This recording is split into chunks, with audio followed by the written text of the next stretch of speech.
시청자 여러분 안녕하십니까? 중년이나 노년에 있어 코골이가 심해서 각방을 쓰는 부부가 상당히 많다고 합니다. 대개는 남성에게 코골이가 많지만 간혹 심한 여성도 있습니다. 코골이는 입을 벌리고 자서 발생하는 경우가 많은데 완화하거나 완치할 수 있는 방법이 있지 않을까요?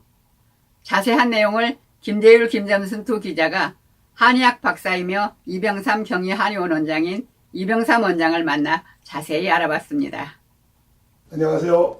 안녕하세요. 이 코골이 좀 잡아주세요. 저도 코를 많이 골거든요.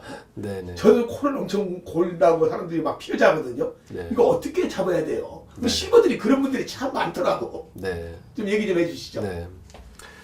이 코를 고는 분들이 참 많죠. 예. 근데 이제 코를 고는 것은 입을 열고 주무시기 때문에 코를 고는 거예요. 아. 자, 입을 한번 다물고 코 한번 좀 골아보세요. 아. 안 되죠? 네. 제가 꼭 입을 벌린대요. 네. 그래서 예. 입을 다물게 하시면 돼요. 아. 네. 그러니까 평소에 침묵 수행을 좀 하시고. 네. 그러니까 이제 진짜로 그래서 입을 예. 이렇게 닫는 예. 밴드 같은 걸로 이렇게 붙여놓고 예.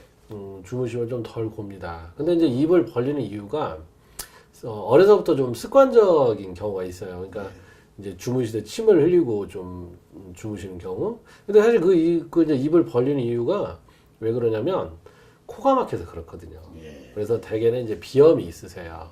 그래서 비염의 3대 증상, 뭐 콧물, 코막힘, 재채기, 또 뭐 가려움까지 있을 수도 있고요. 예. 그래서 대개 코를 뚫어줘야 돼요.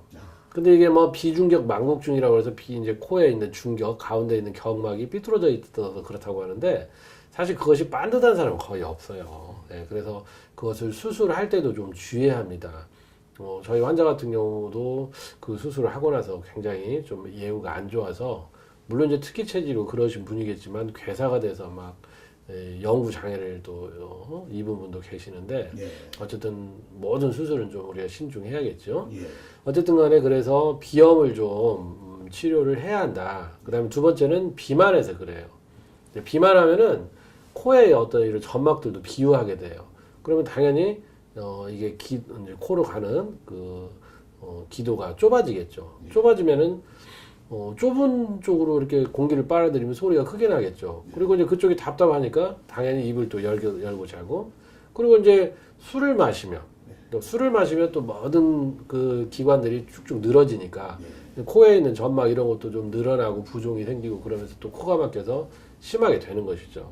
그래서 이제 연세가 드시면 이게 이제 좀 불가역적으로 그러니까 고치고 바뀌고 이런 것들이 좀 쉽지 않을 수도 있지만 예. 지금 제가 말씀드린 것 중에서 몇 가지를 실천하시면 예. 그러니까 비염하고 그리고 우리가 비만 이 두 가지는 어떻게든 노력으로 충분히 하실 수 있는 것이니까 네. 그리고 가볍게 이것도 너무 막 세게 하면 또 숨 막히죠. 물론 뭐 숨 막히면 이게 주무시다가 떼긴 하는데 그래도 한번 밴드 같은 걸로 좀 느슨하게 좀 붙이고 주무시면은 코골이 상당 부분 많이 완화될 수 있습니다. 아, 그렇군요.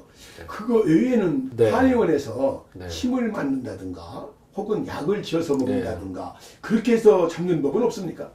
그러니까 이제 아까 말씀드렸지만 우리가 이제 코에 부종이 심해서 되는 경우 그리고 예. 비염이 심해서 되는 경우 또 비만한 경우는 뭐 당연히 한약의 치료를 통해서 완화될 수는 있지만 예. 그 상황이 다시 또 발생하면 또 코골이도 생길 수 있다라는 거죠. 그래서 참 완치하기가 사실은 쉽지 않는 그런 질환이긴 합니다. 다만 너무 심할 때는 우리가 완화시킬 수 있는 방법은 또 충분히 있다고 생각합니다. 아, 그렇군요. 네, 예, 감사합니다. 감사합니다.